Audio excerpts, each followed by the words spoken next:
Então veja, existem antinomias na Bíblia. Só que é interessante que a gente tem que entender e aceitá-las.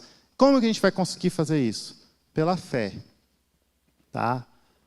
Só que a gente não pode cair no erro de achar, então, que a fé é algo irracional e ilógico. Então vamos jogar fora toda a razão, todo o pensamento, tudo que é intelectual, porque a fé você tem que acreditar mesmo. A fé parece loucura, parece maluquice. Como pode? Soberano Deus e o homem responsável. Não faz sentido, então eu vou ignorar o sentido. Não. Em momento nenhum a Bíblia ensina um Deus irracional, um Deus ilógico. Pelo contrário, Deus é racional. Nós somos racionais porque nós somos feitos à imagem de Deus. Deus é lógico. E a lógica que existe no mundo é porque o mundo foi criado por um Deus lógico. Se existe matemática e 1 mais 1 é 2, você pode tentar fazer o esforço que você quiser para provar o contrário e você não vai conseguir, é porque Deus criou um mundo lógico. Então essa antinomia, ela não é ilógica, ela não é irracional. Ela é além da lógica, além da razão. Ela vem de um Deus que é infinito, eterno, incompreensível. A antinomia, então, só ressalta o quão transcendente Deus é. Becker fala o seguinte: um Deus que não teria nenhum desses problemas em sua revelação seria um Deus completamente compreensível. Um Deus completamente compreensível é um Deus imaginável, você vai conseguir imaginar Ele. Um Deus que você consegue imaginar é um Deus feito à sua semelhança. Um Deus feito à sua semelhança não é Deus, é uma criação de um homem. Então a antinomia, ela reforça exatamente que Deus é Deus, e nós não. Tá? Mas existe essa antinomia. Como que a gente resolve então ela? No que diz respeito ao evangelismo. O que isso tem a ver com o evangelismo? De novo, se eu entendo que Deus é soberano e eu esqueço da responsabilidade humana, eu não vou evangelizar. Porque eu penso o seguinte: Deus é soberano, e Ele é soberano inclusive na salvação. Ele salva quem Ele quer. Só vai ser salvo quem Ele escolheu. A gente não acredita nisso? Calvino, né? Presbiteriano, só é salvo quem foi escolhido. Verdade. Então, eu não tenho nada a ver com isso, eu não vou evangelizar. Eu nem preciso evangelizar.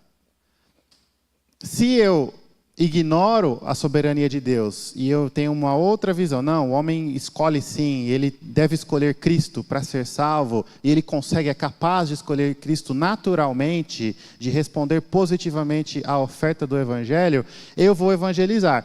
E aí, quando eu não tenho sucesso na minha evangelização, eu preciso fazer o quê? Eu preciso mudar o meu método evangelístico, porque a pessoa com quem eu conversei é uma pessoa, é um potencial convertido, é uma pessoa que tem tudo para ser salva.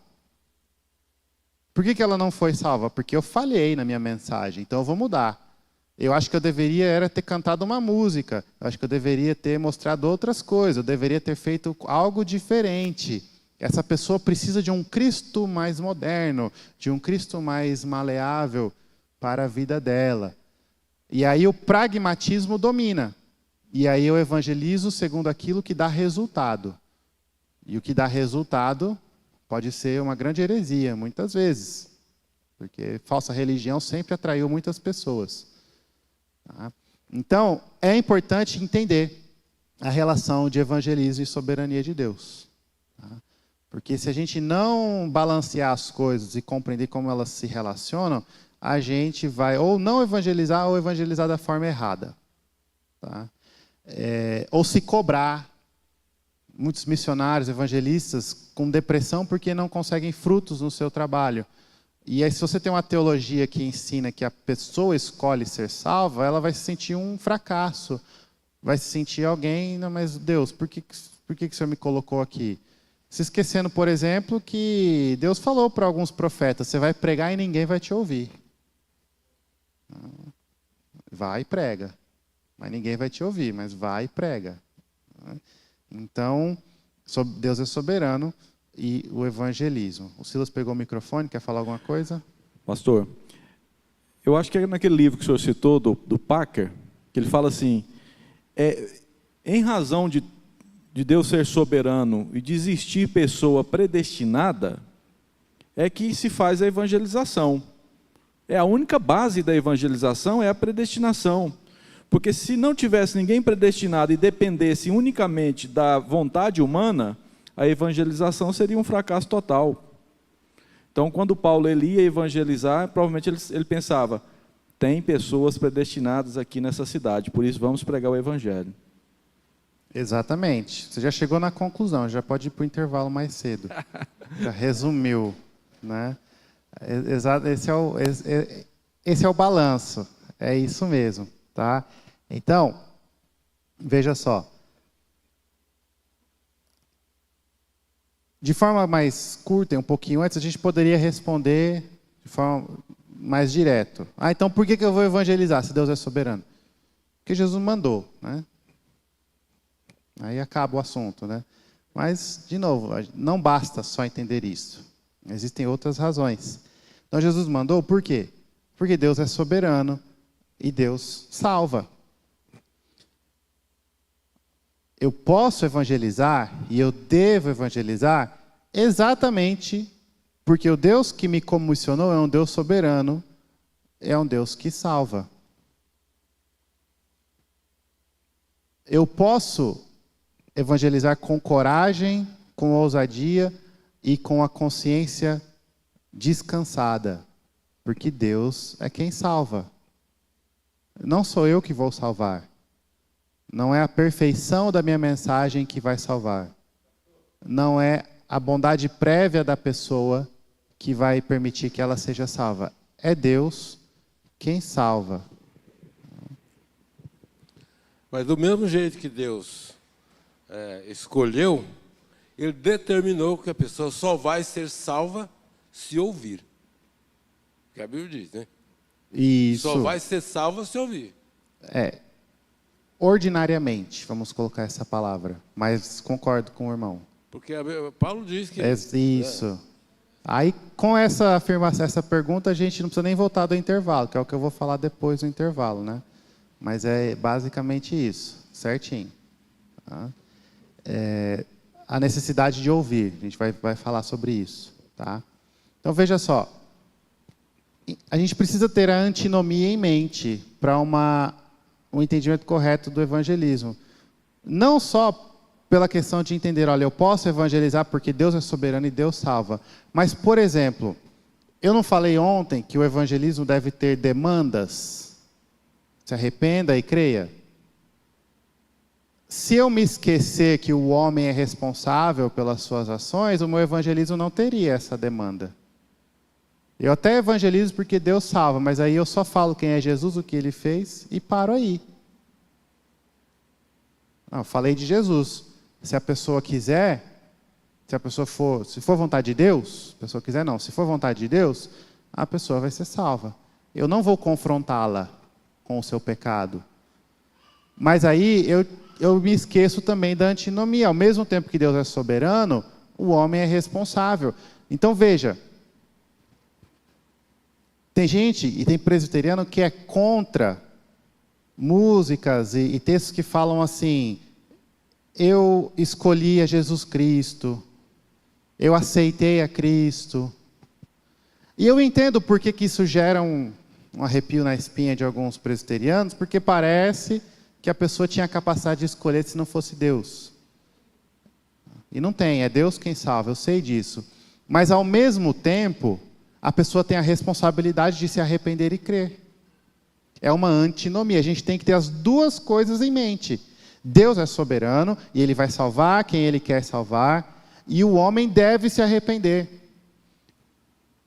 A Bíblia faz isso de forma perfeita. Os profetas chegavam para o povo e condenavam o pecado, e falava: arrependa-se, volte para Deus, arrependa-se dos seus caminhos. Os profetas não tinham esquecido, os profetas não precisavam de uma aula de teologia sistemática mostrando, não, profeta, Deus é soberano, vai se arrepender quem quiser. Ele sabe disso, mas ao mesmo tempo, o pecado de Israel é o pecado de Israel, a incredulidade é a incredulidade dos homens que precisam se arrepender e voltar. Então, ao mesmo tempo que eu só sou salvo quando Cristo e o Espírito Santo me alcança, eu também tenho a responsabilidade de depositar a fé que foi gerada em mim em Cristo. As duas coisas são verdades. Então não é errado falar, eu me converti, eu aceitei a Cristo. Eu aceitei a Cristo, porque Ele me transformou primeiro. Mas eu aceitei. As duas coisas são verdades. O que acontece é que a gente não consegue lidar com a antinomia. Então ou a gente pensa, eu aceito, porque Deus não é soberano, ou Deus é soberano e ninguém aceita nada. A Bíblia ensina que as duas coisas são verdades. É uma antinomia, são afirmações que ficam firmes e em pé, uma ao lado da outra. Jesus Cristo exortava arrependimento. Os discípulos, os apóstolos, falavam, arrependa-se e creia. Arrependa-se e creia. Eles sabem que os eleitos vão se arrepender, mas é papel dos eleitos se arrepender. A fé não é um instrumento pelo qual somos justificados. Nós somos salvos pela fé, justificados pela fé, salvos pela graça mediante a fé. Paulo muda a forma que ele fala a frase, mas a afirmação é parecida em vários textos. O que é essa fé? A fé é a convicção, a confiança, a crença em Jesus Cristo. Certo? Eu sei que eu, naturalmente, não creio em Cristo. Jesus falou para Nicodemos, se você não nascer de novo, você não entra no reino dos céus. Para crer, precisa ter sido regenerado primeiro, e é o Espírito Santo que faz isso. Só que crer é um exercício de cada um. E as duas coisas são verdades. Então, na sua salvação, Deus operou no seu coração e você depositou a sua fé em Cristo. As duas coisas são verdades. Deus te alcançou e você confiou em Cristo. Então, eu gosto muito de uma ilustração que foi me ensinada, que é mais ou menos assim. A ilustração da fé e na salvação. Você é um mendigo e você está na rua, sem nada. E aí chega alguém muito rico e fala assim, se você me dá R$1, eu vou te dar R$1.000.000. Se você me dá R$1, eu vou te dar R$1.000.000. Só que você não tem nada, literalmente nada. Nadinha, nadinha, nadinha. Aí você olha para a pessoa e fala, eu não tenho R$1. Aí ele vai lá e te dá, aqui está R$1. E aí você pega esse R$1 que você recebeu e você dá. E aí você recebe R$1.000.000 de volta. A fé é mais ou menos isso. Jesus Cristo e a mensagem do Evangelho chega para um mendigo que não tem nada e fala, se você crê, você será salvo. Só que aquele coração naturalmente não crê. Mas o Espírito Santo pega a palavra, aplica no coração da pessoa e transforma. E ali tem fé agora. E a pessoa então crê em Jesus. E ela aceita Jesus como seu Salvador. Então, o evangelismo bíblico, ele tem em mente as duas coisas. Deus é soberano. E porque Deus é soberano, eu vou evangelizar. Eu vou pregar o evangelho. E na minha pregação do evangelho, eu vou exortar pecadores ao arrependimento e a crer em Jesus Cristo. Porque é a fé em Cristo que salva. Então, as duas coisas se complementam. E aí, se você fizer as pazes com a antinomia, você vai perceber que elas não necessariamente eliminam uma a outra, mas na verdade uma acaba sustentando a outra. E você consegue ver que, olha, parecia inimigo, na verdade andam em harmonia e facilitam o meu trabalho e o meu entendimento.